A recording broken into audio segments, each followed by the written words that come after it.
Today we're going to talk about something called Emotional freedom techniques. As survivors of abuse, many of us have dealt with negative emotions and poor self-image. And this struggle can affect everything in our lives, from our relationships to our physical health to even getting a job. Today, I'm interviewing emotional freedom expert Brad Yates, who helps people overcome fears that are holding them back and to redefine themselves in a positive light. Brad is recognized as one of the top teachers of emotional freedom techniques, or EFT. EFT is a quick, simple, effective method for overcoming fear and relieving stress. EFT can help just about anyone who deals with anxiety and negative emotions. Brad teaches everyone from elite athletes, CEOs, and actors to people struggling with addiction how to master their emotions. He uses EFT to help people overcome fear and stress to improve their lives. Now be sure you stay tuned to the end of this video, because Brad is going to give us a couple of lessons where we can actually try this technique together. So stick with me. So let's get started. Closed captioning provided by Athena Moberg and CPTSDFoundation.org. My name is Angie Atkinson, and this is Toxic Relationship Rehab, where I help you discover, understand, and overcome toxic relationships in your life. So if you want to take back your life, embrace your power, and become the best possible version of yourself, hit that subscribe button, stick with me, and let's get going. Welcome to my channel, Brad. I'm so happy to have you here. How are you doing today? I'm doing great, Angie. Thanks so much for having me on. My pleasure. So I reached out to you because you seem to be one of the authorities on tapping and how it can help you in healing. So can you kind of explain to me and my amazing audience what tapping is exactly? Yeah, thank you. So for anyone who is new to tapping, it does look a little strange at first, because we are literally tapping with our fingertips on key places around our face and our torso, also known as emotional freedom technique, or EFT for short. And the reason we do this to ourselves is based on acupuncture. So for thousands of years in Chinese medicine, they've said there's a flow of energy through the body along these pathways called meridians. And when the energy is flowing naturally, we experience our natural state of health and well-being physically and emotionally. And when this energy gets stuck, then we don't feel so good. And when we don't feel good, we tend to not think clearly. We don't make the best choices. And so we want to get that energy flowing again. We also have modern research showing that it dramatically lowers stress. So particularly when we're in a challenging situation, a situation that's abusive in any way, shape, or form, we go into fight or flight, we get stressed out, and basically the prefrontal cortex, where our reasoning mind is, goes offline, and we're making desperate choices. We're making choices out of habit and what's familiar, even if it's not healthy. So by tapping, we're calming that down and allowing ourselves to think more clearly and to make much better choices. I have been doing a lot of research lately on the polyvagal theory and how the polyvagal nerve is connected to our entire bodies and how this can be affected by trauma. Do you feel like tapping could kind of tap into that a little bit? You mentioned fight or flight, and that's where my head went. What are your thoughts on that? Are you familiar with that? Yes, and that is one of the theories as to why tapping is effective. Is it working on the meridian systems? Is it working on the sympathetic nervous system? Is it working on the polyvagal system? Could be. Could be one of those, could be all of it. But with all of those things, we do find, we're finding the results. We're finding that the tapping calms down the system, and we see benefits in those. So that is one of the major theories as to why tapping is so beneficial. Okay. I don't know a ton about it, but it is, that allows us to relax that system and get into that better feeling place. Awesome. Okay.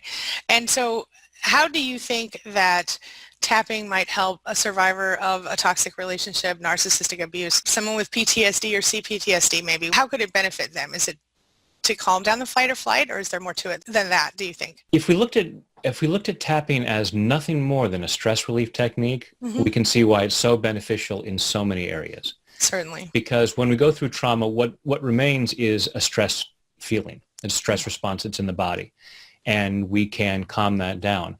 We can also calm down the stress response to events that have happened in the past. So whether it's dealing with the stress that we're having right now, like you're talking to someone and they're talking in a very harsh way and we're being triggered, to be able to calm ourselves down. and but also to look back at events that we still are holding on to and they're still upsetting, because those events are in the past. All that remains now is the energetic attachment to it. So we're calming ourselves down in this moment. And as we do that, we can, sometimes it happens very quickly that we can clear a stress response from something horrible that happened in the past. And tapping has been used with a lot of military veterans for the things that they've experienced. And we've seen great results with clearing past trauma of all kinds. So that as we go back and look at those, while tapping, we calm down that response such that, okay, I might remember that it happened, but I don't still get triggered by it. So being able to use the tapping to clear upset that's happening right now, as well as neutralizing the trauma from the past, is how it can be so effective. I can see that being especially useful with a lot of my clients. As you're talking, I'm just thinking, I know this one could use some of that, and this one, great stuff. So how did you discover tapping? How did you kind of find it? How does a grown man find himself tapping on his face for a living? I actually started as an actor, and I was touring the world, and I'd come back to Los Angeles to become a movie star, and in the process of that, met a woman, fell in love, got married, and when our first child was on the way, I thought I should probably have a backup job. So instead of getting like a normal 9-to-5 steady paycheck, I trained to become a hypnotherapist because I'd always been fascinated with the power of the mind and wanted to help people. And I started a practice at that. And then 2.5 years later, when our second child was on the way, I thought, as much as I love acting, doing personal development work is really my calling. This is really what I feel meant to do. And we left Los Angeles, and when we moved to Northern California, through some other hypnotherapists, I heard about this energy psychology and tapping and thought, hey, let's go try it out. Took a training with Gary Craig, the founder of EFT. And, fortunately for me, as an actor, I'd done all kinds of different things. Like I had gone to Ringling Brothers and Barnum Bailey Clown College. Oh, cool. So when I was introduced to this, it was not the strangest thing I'd ever seen. So I was a little more open to it than a lot of other folks might be. Sure. And I think the thing that was most profound is when we were tapping on chocolate cravings, and my chocolate craving went from an 8 out of 10 to a 0, and I didn't eat chocolate for 2 years. After just a couple of moments of tapping. I thought, wow, there's something to this. And so little by little, it became the main modality that I used in working with people. That's pretty amazing. Yeah, I like that. You'd never know. Chocolate. Who knew? I could probably use some of that chocolate tapping myself. Anyway, so that's awesome. Can you tell me a little bit more about yourself and your practice? Yeah, I'm blessed to have different opportunities for working with folks. The first place that most people work with me is on YouTube, where I have that's how I found you. Over 800 videos. So including the chocolate cravings, there's a tap for that. There's a tap for many different issues, including dealing with trauma and abuse. There's a tap for that. Is that your slogan or catchphrase? Catchphrase. I like that. Is it? It should be. Anyway. Watch the T-shirts coming out soon. Nice. So, and then a lot of folks work with me in live teleclasses. I do teleclasses on, sometimes it's open forum, whatever is bothering people, and sometimes it's specific. Like this month, we're talking about tapping into action. Next month is tapping into vibrant health. Awesome. And sometimes we work on money issues, relationship issues. And then I do live workshops. I've just come back from traveling and doing workshops in Russia and the UK and in Canada. And then I also do one-on-one sessions by phone with folks. Very cool. All right. So I wonder, do you have a couple techniques you can share with us that we can kind of try as survivors of abuse that might help us to, like, say, maybe one for getting rid of the stress in the moment, and maybe one for kind of releasing stuff from the past? And I'm not trying to direct you too much, so do what feels right to you. But something like that. So let's go through a tapping process, and I'd rather give folks literally a hands-on experience of this. Awesome. So first, I'm just going to show you the very basics of tapping, what we call EFT in a nutshell. So it's a tool that everyone has. It's like, okay, I know how to do this now with very simple wording, because when we get into it, I'm going to start being a little more intuitive with the wording. And if I start that way, then people think, oh, tapping involves all this extensive wording, and I don't know how to do it, so I won't use it. Yeah. And that's not the case. It can be very simple. You can tap even without words, but I'll show you a very basic. So let's say you're just feeling stress in the moment, and you would rate that stress on a scale of 0 to 10, 10 being the most intense. Mm-hmm. Try to be aware of where in your body you might feel it. I get a stiffness in my shoulders maybe. Mm-hmm.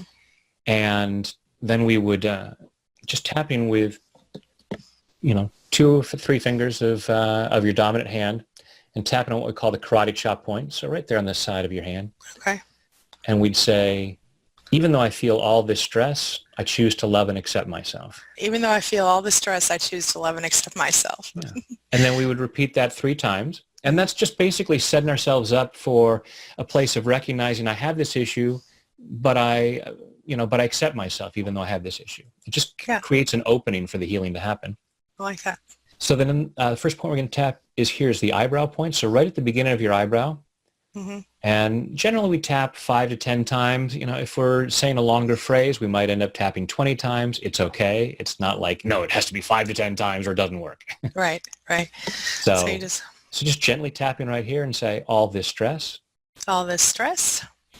And right here at the corner of your eye, all this stress. All the stress. Right under the middle of your eye, all this stress.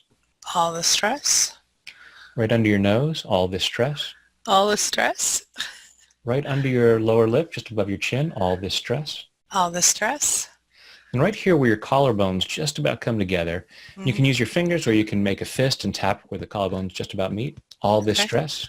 All the stress. Next point is under the arm. It's about 4 inches below the armpit. It's right about bra strap level, and I'm sure even if there are guys on the call, they can figure out where that is. Mm-hmm. All this stress. All the stress. And finally, the top of the head. So just tapping around with all your fingers around the crown of your head. All this stress. All the stress. And then you take a deep breath. Then you check in again and say, okay, now on a scale of 0 to 10, how stressed do I feel? And sometimes it'll go from a 9 to a 0 like that. Sometimes it'll go from a 9 to an 8.85. And sometimes it might even seem to go up. But what happens is it's like peeling layers of an onion and we get greater clarity. Yeah. And we start to say, it's not just that I'm stressed. It's that I'm really worried that if I don't get that report in on Monday, I'm going to lose my job. Right. Even though I'm afraid of losing my job. And then we can be more specific about what we're tapping about. And we may be tapping through and say, this fear of losing my job, this fear of losing my job. Oh, no, it's not even that. I'm just still remembering that time in the 3rd grade where I didn't get a report turned in and I flunked a class or something like that. Yeah. And so we become aware of where we've been hanging on to these things, maybe for decades. And we haven't even been aware of it. It's just been this low-level stress. And certainly for people who have been in abusive relationships, there's a lot of that, all kinds of little things that, especially when you're focusing on the major things that have happened, lots of little things, it's like, oh, that didn't even matter. Yeah. Well, we want to be able to clear all that to the point where you can go through and it's like, yeah, that happened, but I'm here now and I'm okay. So that's the very basic of EFT is just, saying whatever the problem is, and I love and accept myself, and then tapping through each of these points, repeating the problem. Right on. And for a lot of folks, they might say, you're talking about the negative. You're supposed to always focus on the positive. Well, what you resist persists. If you break your leg, you don't go to the doctor and say, let's talk about my arm. My arm feels so good. Let's just focus on my arm. Valid point. Yeah. So we have to do, it's not a matter of just sitting there and moaning about it and re-traumatizing ourselves over and over. We're focusing on it while we're clearing it up. And then that sets us free to recognize it. And then the leg is fixed. And then we don't have to pretend that it's not broken. That's pretty amazing. So yeah. So now we're going to have a little fun with the tapping. Okay. Which may sound weird. It's like, we're going to have fun talking about abuse? Well, close your eyes and just go inside. And just allow yourself to be aware of what's going on inside, noticing how you're feeling physically, and how you're feeling emotionally. And just allow yourself to be aware of any discomfort that you're hanging on to right now. Notice where in your body you might feel it. Notice on a scale of 0 to 10 how strong it might be. Notice what thoughts, beliefs, and memories might come up around it. And maybe there's a particular event. Maybe it's something that's just happened recently. Maybe it's something that happened way in the past. Just allow yourself to be aware of how much you're holding on to it right now. And take another deep breath. Open your eyes. So Angie, if you will be my echo voice, just repeat back what I say. And then everyone else, just tap where I tap and repeat back what I say along with Angie. And please take full responsibility for your own well-being. If you are feeling particularly emotional right now and you're on your own, it may not be the best time to go looking at that, and you may want to wait until you've got someone there for emotional support, or work with a practitioner. You know, if you're working with a therapist and they don't know tapping, introduce it. Say, hey, tons of therapists and doctors are using this in their practice now. So I love it when I have licensed therapists who tell me, yeah, I send clients to your videos as homework. Side of the hand. Even though I'm feeling this discomfort, I choose to love and accept myself. I choose to love and accept myself. Even though I'm feeling this discomfort, I choose to love and honor myself. I choose to love and honor myself. Even though I'm feeling all this discomfort, all this stress, maybe even trauma about something that happened to me. And part of me says, I need to hang on to this. Not because I'm bad or stupid, but because it feels necessary for my survival. And even though I'm hanging on to this discomfort, I choose to deeply and completely love, honor, and accept myself. And maybe anyone else involved. Even if they don't deserve it. I deserve to be that free. All this discomfort. All this upset. All this fear. Because whatever I'm feeling, there's probably some fear under there. And this fear makes me hang on to discomfort. Even if I'm safe in this moment, part of me might say, it's not okay to relax. It's not safe to relax. Because if I allow myself to feel better, I might let my guard down and get hurt again. All this belief that I need to stay uncomfortable as a way of protecting myself. And I love and appreciate that part of me. That puts me through so much difficulty. Believing it's necessary for my survival. I love and appreciate all the ways I try to take care of myself. And in this moment, I'm allowing myself to see that allowing myself to relax would be really good for my well-being.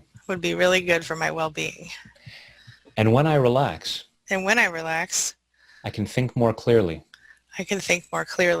And I can make better choices. All this fear that if I'm not feeling fear, I'll make really bad choices. Like if I'm not afraid of a certain person, I'll just go hang out with them more. And how often has that really stopped me from making bad choices? And how long has that really stopped me from making bad choices? The more fear that I feel, The more fear that I feel, the harder it is to make really good choices. the harder it is to make really good choices. So I'm giving myself permission to relax. So I'm giving myself permission to relax. And as I allow myself to relax, And as I allow myself to relax, I'm giving myself permission to remember I'm giving myself permission to remember that I am worthy and deserving of love. that I am worthy and deserving of love. And doing this exercise right now And doing this exercise right now is an act of self-love. is an act of self-love. I'm remembering that I'm worthy of love. And remembering that I'm worthy of love. And I'm clearing any doubts about that, And I'm clearing any doubts about that, especially around other people's behavior. especially around other people's behavior. Some people treat me in ways Some people treat me in ways that suggest that I'm not worthy of love or respect. that suggest that I'm not worthy of love and respect. It's not that I'm not worthy. It's not that I'm not worthy. It's just they don't have the capacity to give me what I deserve. It's just they don't have the capacity to give me what I deserve. And I'm loving myself in this process. And I'm loving myself in this process. I'm giving myself permission to remember I'm giving myself permission to remember that I am worthy and deserving of love and respect. I am worthy of love and respect. And I have a right to expect that. And I have a right to expect that. And I'm clearing any remaining doubts about that, And I'm clearing any remaining doubts about that. clearing them all the way back through my past, Clearing them all the way back through my past. clearing them at a cellular level, Clearing them at a cellular level. clearing all this discomfort Clearing all this discomfort. back through all the times in my life Back through all the times in my life that I somehow got the message that I somehow got the message that I wasn't good enough that I wasn't good enough and I didn't deserve love and respect. and I didn't deserve love and respect. Those were misunderstandings. Those were misunderstandings. And I'm acknowledging the truth now. And I'm acknowledging the truth now. I am worthy and deserving of love I am worthy and deserving of love in body, mind, and spirit. in body, mind, and spirit. And take a deep breath.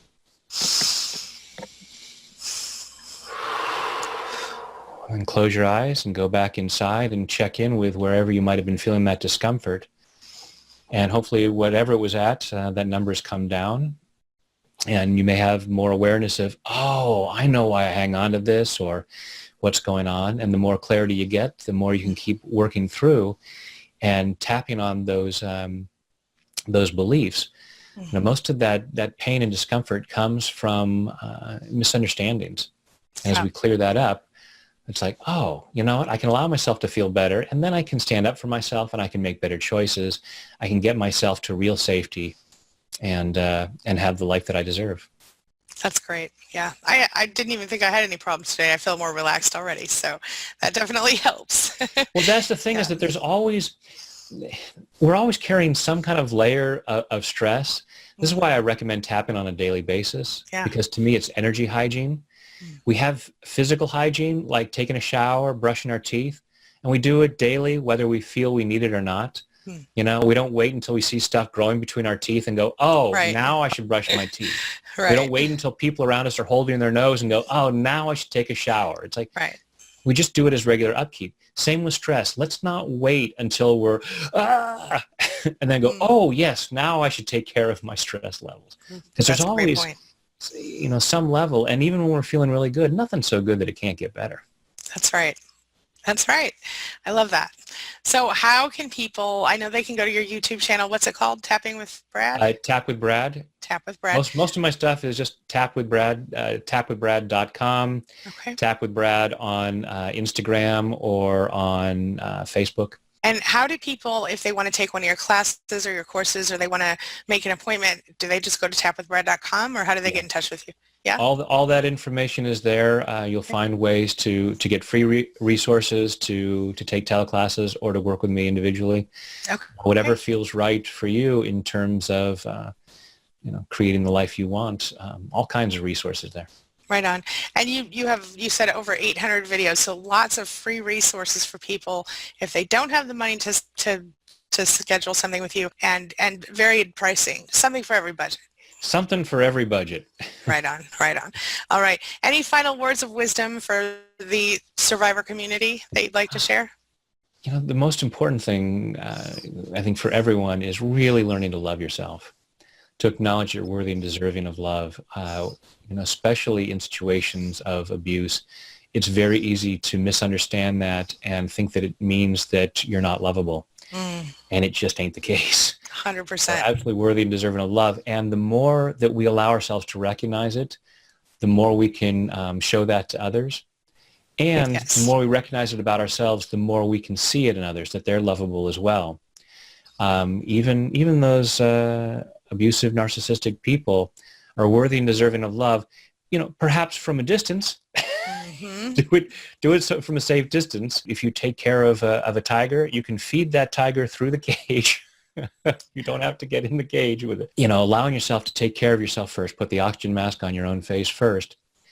But then we can, the more we can see that's inside other people, we can help them see it too. Because the only reason people are abusive is because they don't know how truly lovable they are. They're suffering from their own stuff. So. Yeah. When we're talking about someone who is NPD diagnosed or especially toxic, we don't see a lot of change in these people. We see that, yes, most certainly they're capable. I really believe they're capable, but yet I've never seen it. And I've never spoken to another. Yeah. And that's why I say from a distance. This is not a matter of, I'm going to send that person love and they're going to change. You can... I am definitely not advocating for putting yourself in harm's way in any way, shape, or form. Yeah. Why I say this is when we can recognize that it's an illness, then we can see that we're not the cause of that, and their behavior and their abuse is not about us. Yes. And the idea is to get to a place of freedom.